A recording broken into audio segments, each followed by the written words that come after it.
Hello, everyone. Thank you so much for your patience with us and our sincere apologies for the tardiness on our part. This is our very first virtual award ceremony, and we ran into some technical glitches. However, we're here, and that is the most important part today. So welcome to the 19th Annual Ideas Social Innovation Award Ceremony. I'm Rebecca Rosemay Obunu, and I am Assistant Dean of Social Innovation at the PKG Center for Public Service. And thank you again for joining us. So, in the event that we experience any other technical difficulties, please note that what we will do is we will share on our virtual channels the results if we experience any further difficulty.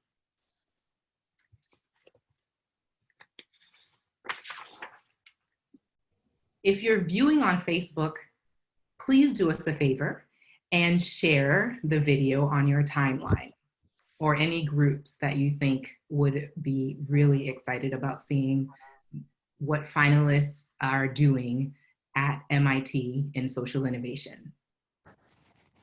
To share a bit about myself, I joined the PKG Center for Public Service on April 1st of last year in the heat of planning for last year's showcase, which was in person on MIT's campus. So because this resonated so strongly with my values, my training, and my life experiences, I came to the PKG Center.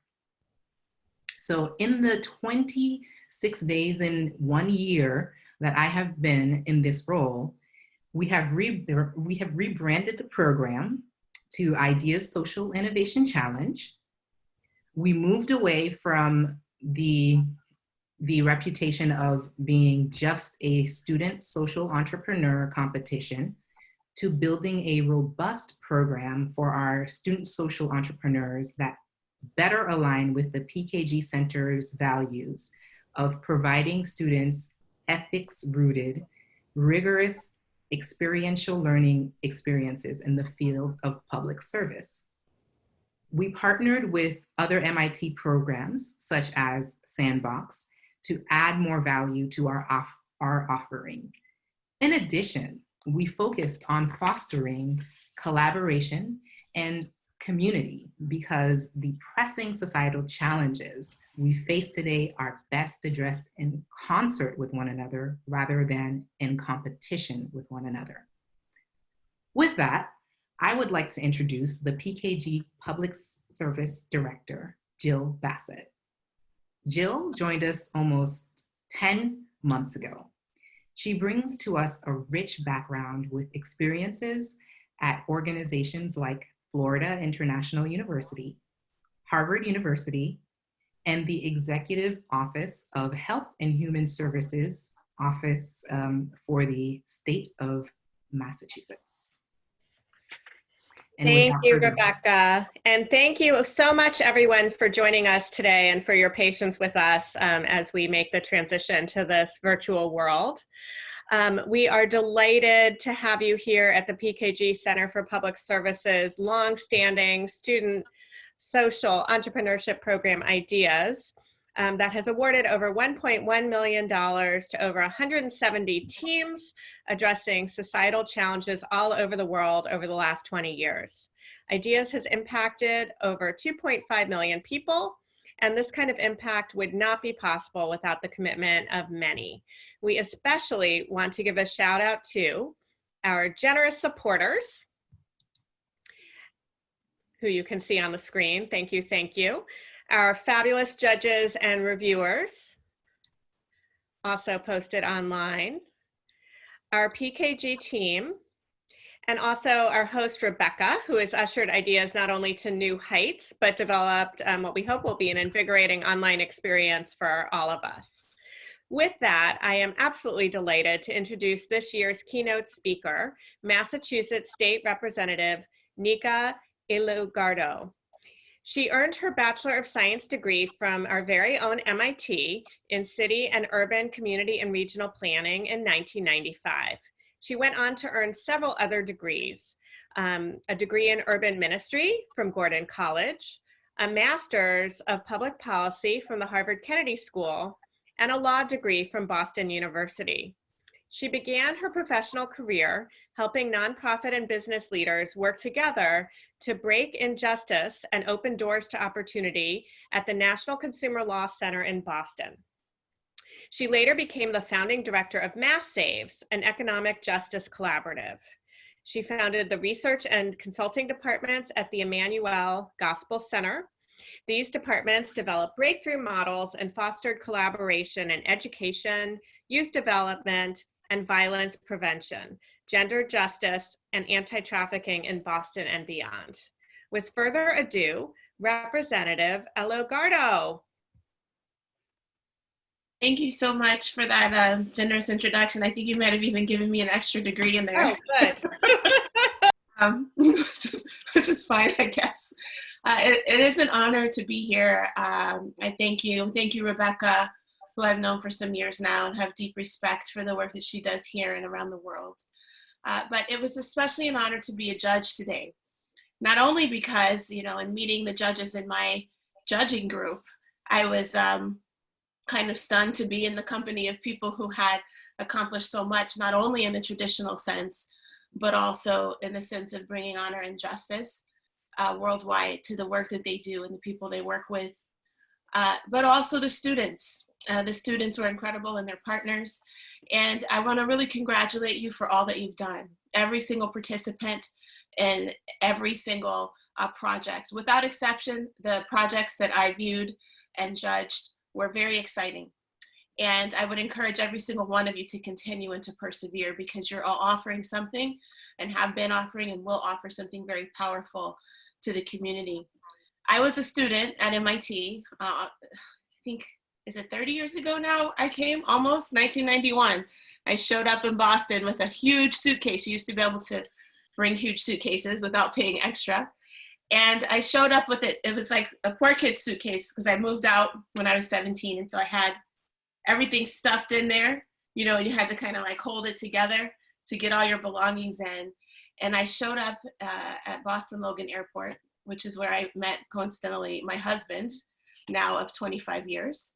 But also the first time that I really saw deep poverty. I had grown up under the poverty limit. I thought I knew poverty. But in Ohio, where I grew up, you didn't see as many people living on the streets.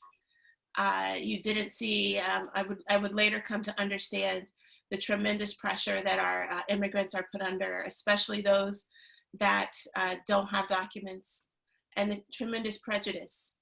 And so the scale of poverty in a densely populated urban area was different than I had ever seen. But as I would travel to other cities in the world and other countries in the world, I would come to see poverty even deeper than anything that we experience here in the United States, even in some of the poorest communities in Appalachia and otherwise.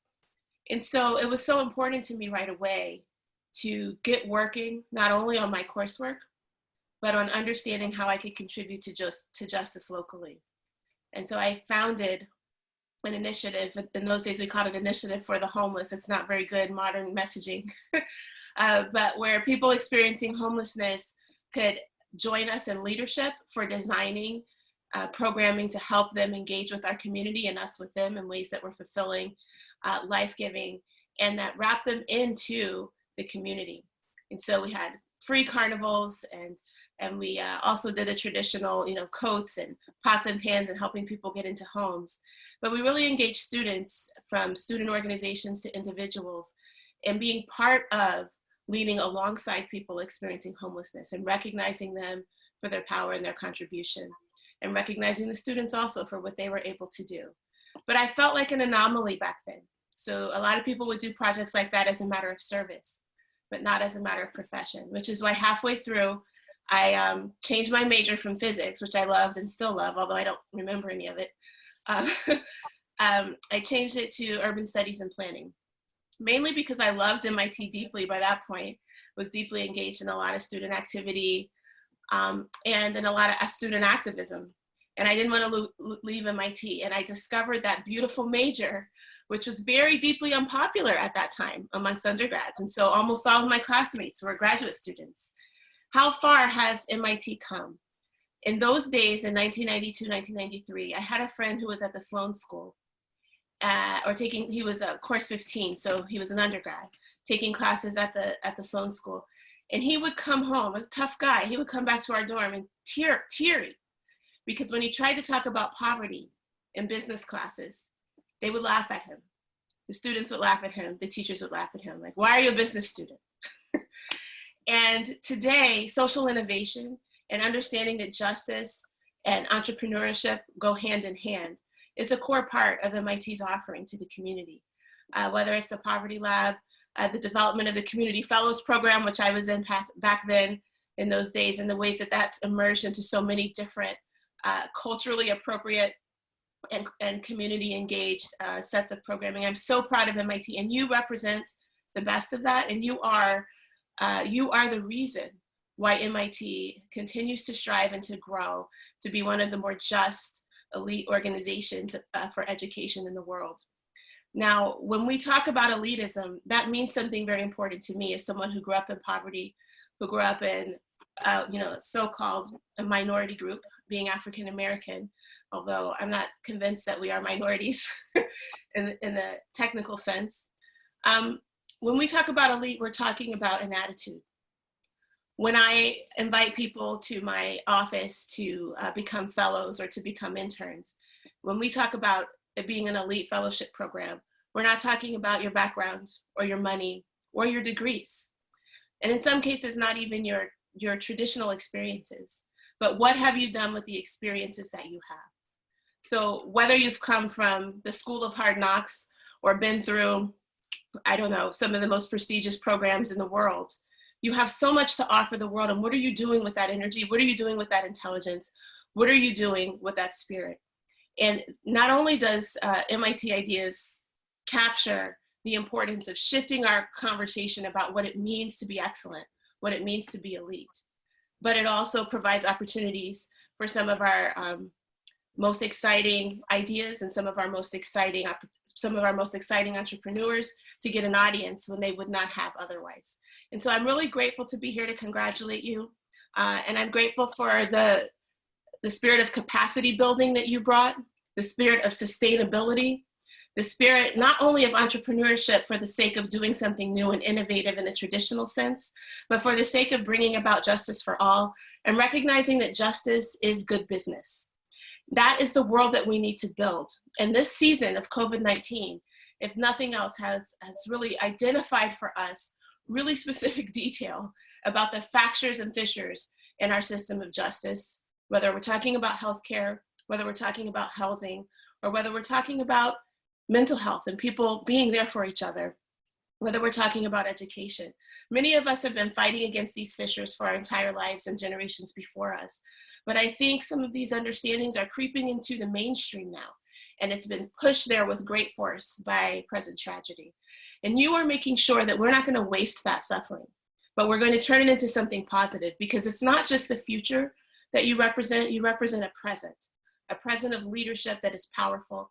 And I want you to understand that while in a very challenging institution like MIT, you will have many opportunities to feel like you may have failed. But as long as you get up again, you are not failing. And for those of you that are winning, that are champions, that are getting awards, remember the heart of the award is not that you accomplished something for yourself or because your idea was smart or great, but here you're doing something for the community and for the world.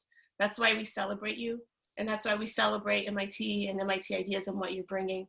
So thank you for having me and for giving me the opportunity to share with you my pride at being connected to one of the first institutions of our kind to provide free education, which is something that I fought for as a low-income student to really break the structural poverty and structural racism that we have built in. We have to change the way things work. And that's what social entrepreneurialism is all about. So keep doing what you're doing. Don't give up. Never give up. And wherever you come from, whatever your background, bring all of that into your work, because it's not only relevant, but it is necessary for the world that we want to create going forward. Thank you so much, Nika. Thank you for these inspiring remarks. And so I'm cheering from afar. And I'm sure that there are many people on this webinar as well that are viewing that are as moved as I am. So I would like to now get us to a portion of our programming that I know many people, particularly our teams today, that have been patiently waiting to find out what the judging results and the crowd favorite results will be. But first, before we do that, I just want to take a little bit of time to talk about this cohort of teams that we have. So we have 20 finalists, and they were selected from a pool of 72 submissions in an academic year-long process. In addition to that, 13 of these teams are student-led, graduate student-led rather, and 7 of them are undergraduate student-led teams. And their projects span across 10 different sectors, which include health and assistive technologies, energy and environment, transportation, and more. So they will reach over 15 countries, where many will collaborate with communities in manners that empower them and promote their agency. 13 of the 20 teams are also women-led. Beyond the numbers, the teams are a group of kind and generous individuals who have powerful stories that are so powerful that they can move many of you who are viewing today to tears. I've certainly been moved to tears. They exemplify what MIT means by building a better world. I have had the privilege of witnessing their generous acts of kindness, whether it's them voting for each other's projects online on the virtual showcase, sharing resources with one another, or even immersing in COVID-19 pandemic response efforts, all while fulfilling their personal, academic, and ideas commitments. So if any of you are viewing on Facebook, and if you voted any of these teams, please like.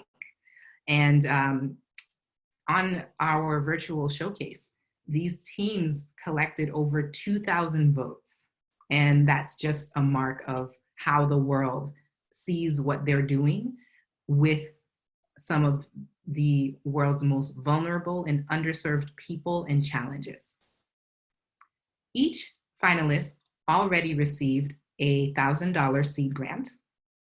And today, 6 teams will receive additional funding to build their social enterprises. And the enterprises they come in all sorts of shapes and forms. They are not necessarily businesses. 4 teams will receive Juried awards between $7,500 to the maximum of $20,000. And 2 teams will receive $2,500 for the crowd favorite grant. And that was voted by you all who are viewing on Facebook and others. So we will begin by presenting the crowd favorites. The 2 people who will be presenting the crowd favorites for the virtual showcase are 2 of the best colleagues I have ever had. They are our graduate staff, student staff, Siddhant Pai and Ryan McElhose. Siddhant, we call him Sid for short, is a graduate of MIT, a graduate student of MIT, and also he graduated, he got his undergraduate degree here at the Institute. and he's currently pursuing his second degree as a doctorate in computational environmental science. Sid also was a past Ideas grant recipient. Ryan is soon to be a graduate of Boston College with his master's in social work. He will be moving on to the University of Tennessee in the fall to pursue a law degree. They served Ideas for 2 years each, and it was an honor to labor alongside them this year. Without further ado, I introduce Ryan. Thank you. Thank you, Rebecca. It has been such an honor to serve in this role for the past 2 years. I have learned a lot, not only alongside my colleagues, but with the students that I have had the chance to sit with, learn alongside, and learn from. This has been a rewarding experience that I will never forget, and I have so much gratitude being here today. And my gratitude extends to award this for the first grantee. So this team earned over 180 votes on the online showcase platform. The judges thought that this was a very cool analytical tool. This project is joining big data, mapping software, and community organizing to identify and support families most at risk of not claiming the Earned Income Tax Credit. So I'm excited to present a 2,500 Crowd Favorite Award to Earn Credit Project.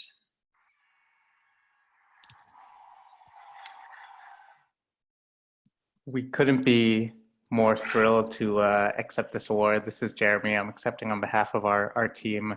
I just want to say thank you to Rebecca and Sid and the entire Ideas staff who have supported us so much over the last several months. And, you know, as Ryan mentioned, we've been working tirelessly to help low-income families claim the Earned Income Tax Credit. And we know that with this support, we'll be able to push that work forward to a totally new level. And we think that amidst COVID, low-income families need these funds now more than ever. And so we are looking forward to continuing our work with Ideas, with PKG, and with the broader MIT community to help Americans get the credit they've earned. Thank you. Next, Sid Pai will present the second Crowd Favorite Award. Thanks, Ryan, and hello, everyone. And thank you so much for the very, very kind introduction, Rebecca. Yeah, I guess as Rebecca mentioned, I went through Ideas as an undergrad, and it holds a special place in my heart because it was the first, the Ideas competition and the D-Lab Scale-Ups program were the first initiatives, I guess, to invest in our project and support us.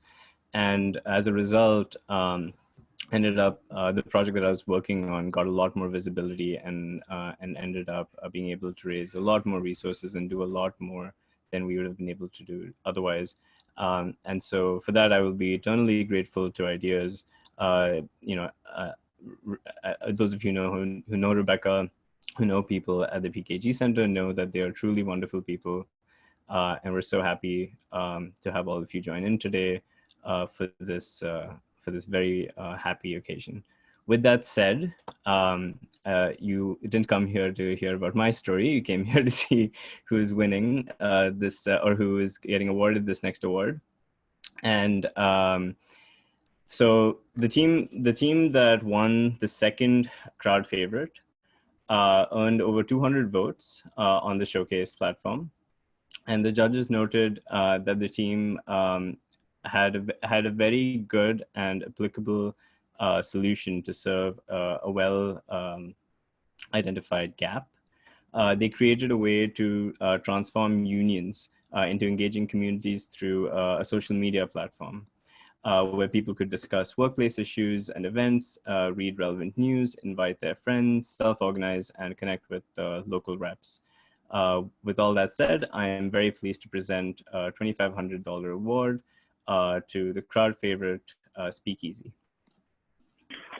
Yes, I'm Evan. I'm one of the co-founders of Speakeasy, and I'd like to graciously accept this award. It means a lot to our team. We've been working really hard and tirelessly on this project, especially since the recent COVID crisis, because we realized that workers especially need greater abilities to be able to connect with each other and communicate to improve their conditions and improve equality and their ability to make change in their respective workplaces across the country and the world.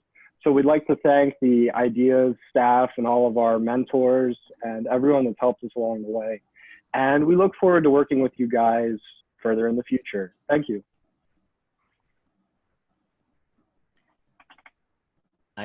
Thanks so much. Thanks so much, Evan. I now invite Sarah Bochard of the PKG Center to present the next award. I serve as the Assistant Dean of Community-Based Programs at the PKG Center, and I manage our cohort immersion programs, connecting students to complex social challenges and the practitioners addressing those challenges. As a social worker, I'm very interested in community voice and agency, and I appreciate how so many of the IDEAS teams this year incorporate a community-informed perspective and capacity-building work into their work and their partnerships. I was involved in the initial review of team proposals, and the commitment, passion, and effort to support a wide variety of social challenges that each team has put forth is very impressive. This year's participants should be very proud of their efforts and their ideas. Judges noted that this team addressed a continued great social challenge with a proposed hardware solution that does build upon existing efforts to create more equitable access to education. The team is able to bring in their personal drive and passion related to the issue. The team did a lot of high quality work on the product, a prototype, and have substantial research to back up their goals. This mobile, modular classroom in a box for preschool children can easily be deployed anywhere, especially in disaster-prone areas or areas with displacement or without proper education infrastructure. I am thrilled to present a $7,500 award to Out of the Box.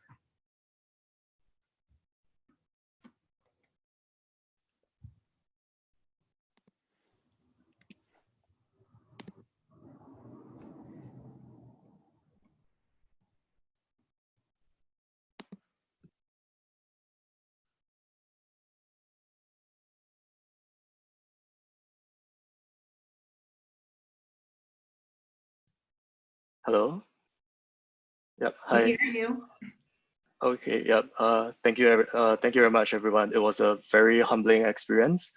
And I'm not sure how many of our friends from Singapore and China are here now because it's almost 4 a.m. But we really want to thank them, not just for during the course of this competition, but for helping us so much with the prototype as well. That we could get it at 1/4 of the cost that we would have otherwise incurred if we do it in the United States. So we really want to thank all of these people who have helped us a lot along the way. Thank you very much. Congratulations. Danielle Lemecq will present the $10,000 grant award.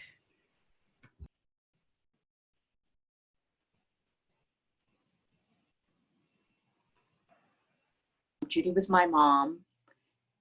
And I don't know if that went live or not.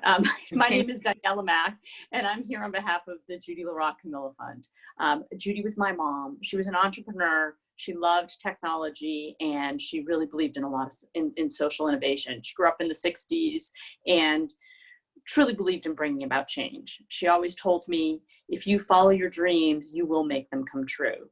And what we love about this competition, and I'm so pleased to be able to support the IDEAS teams, is that all of you are out there, you're making change, you're identifying these ideas and not letting anything hold you back and bring about those change.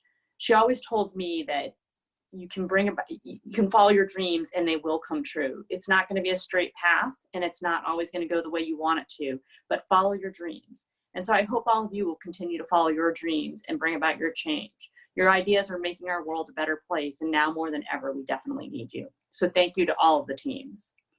Now I am thrilled to present the $10,000 award. The judges noted that this team was clearly passionate and they were impressed with field assessments and a very obvious dedication toward their cause. The team created a universally adaptable wheelchair attachment that allows assistants in India to move wheelchairs up and down stairs with more ease. I am thrilled to present a $10,000 award to Tilt.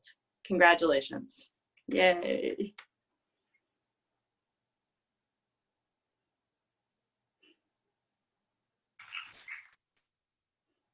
Hi, can you hear me? Hello? We can hear you. Okay, awesome. Hi, this is Smita, and I'm accepting this on behalf of my team. I want to really thank the PKG staff for this amazing opportunity. We never thought we'd get this far. Me and my teammates have been working on Tilt for a very long time and definitely are excited to see where it goes and how it can increase accessibility across the world. I'm extremely thankful for my teammates Jessica Shu and Asal Ovidagala, and we want to thank our various mentors from Sandbox, D-Lab, and the Guiding Center, because without their help, we really would not have gotten this far. We're really excited to get Tilt to the people who need it the most and want to thank this amazing staff for giving us the chance to do so.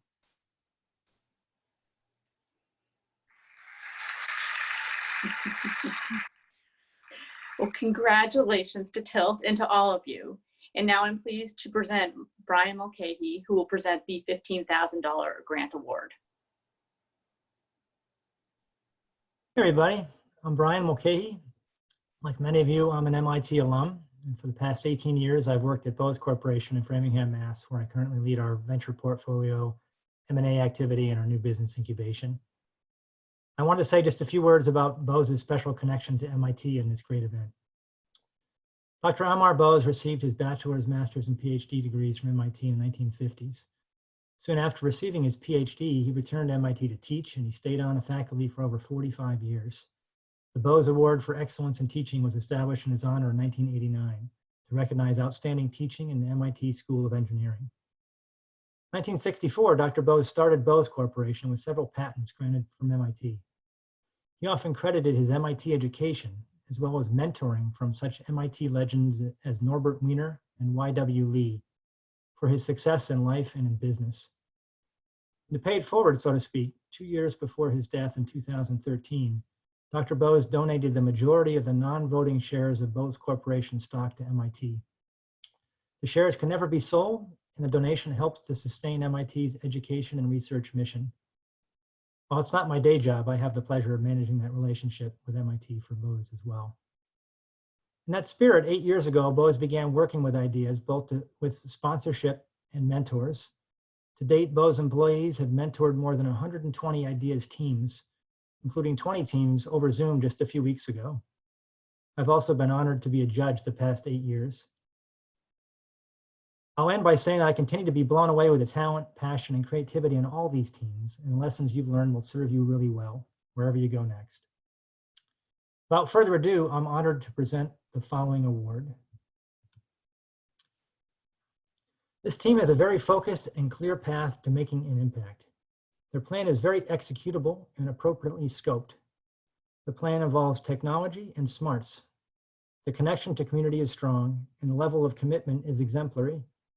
It's huge that they're planning to relocate to Rwanda. They have a clear understanding of the problem.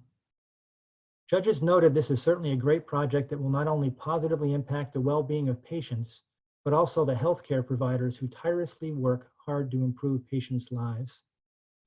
This intelligent and distributed diagnostics platform leverages connectivity and artificial intelligence, AI, to optimize the workflow for doctors, radiographers, and radiologists in Rwanda, allowing them to effectively serve more patients from all over the country in a short amount of time.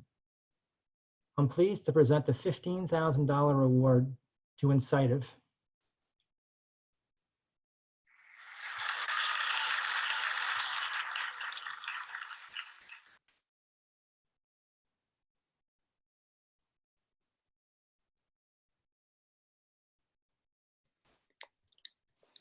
Hello.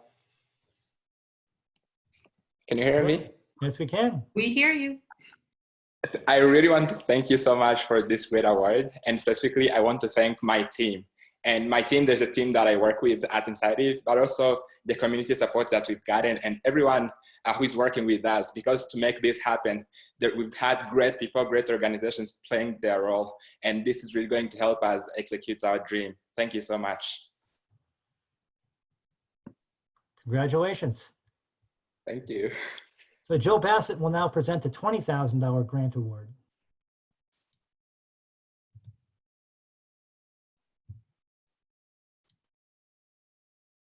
Thank you so much, Brian, and thank you to everyone so far. This is incredibly exciting, and I'm going to get a little drum roll going here.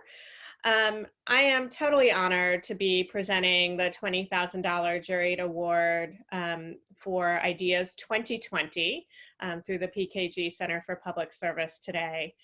This team submitted a very thorough and thoughtfully written proposal and was absolutely stellar in their interview with the judges. The idea and technology is impressive, and the focus on women and girls makes this team a standout that aligns with IDEA's 3 criteria: impact, feasibility, and innovation. This project supplies locally made processing machinery for smallholder farmers to use at affordable rates in their communities, offers sustainably certified oil, and connects them to a growing number of environmentally and socially minded buyers in Cameroon. I am thrilled to present a $20,000 award to Green Source. Thank you so much. I would like to thank all the judges and all the amazing project partners as well. We couldn't have done this without the support of the institution, and look forward to carrying through our vision of helping so many smallholders across Central and West Africa. Now more than ever, they need our support, and we appreciate you taking time to hear us out and to supporting our vision. Thank you. Thank you, and I should clarify that is palm oil that we are talking about here. So with that, and kudos to you, Green Source, on receiving this grant. I will turn it back to our host, Rebecca.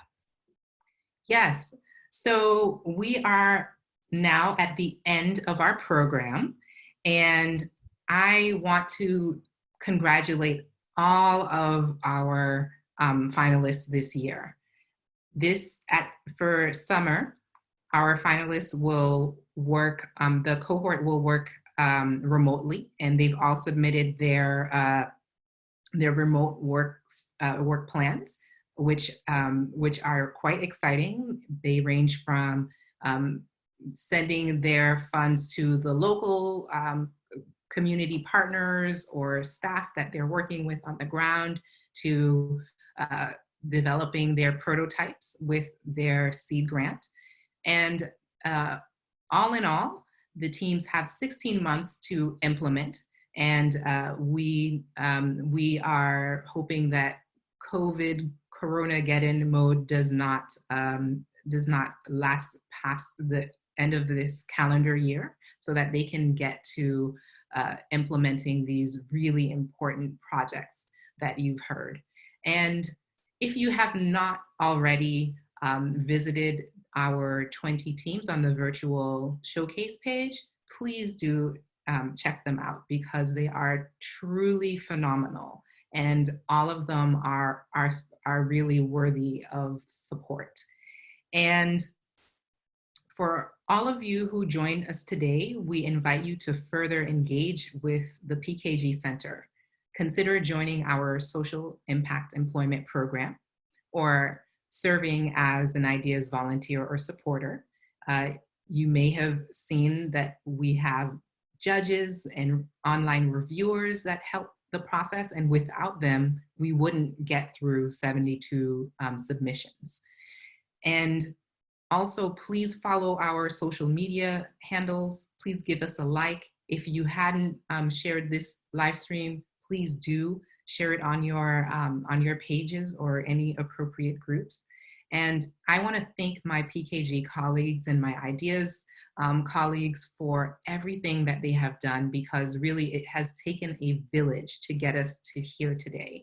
And we've had lots of fun along the way, laboring together in what I call a good grind. So without further ado, I just say thank you, everyone. And it's a wrap.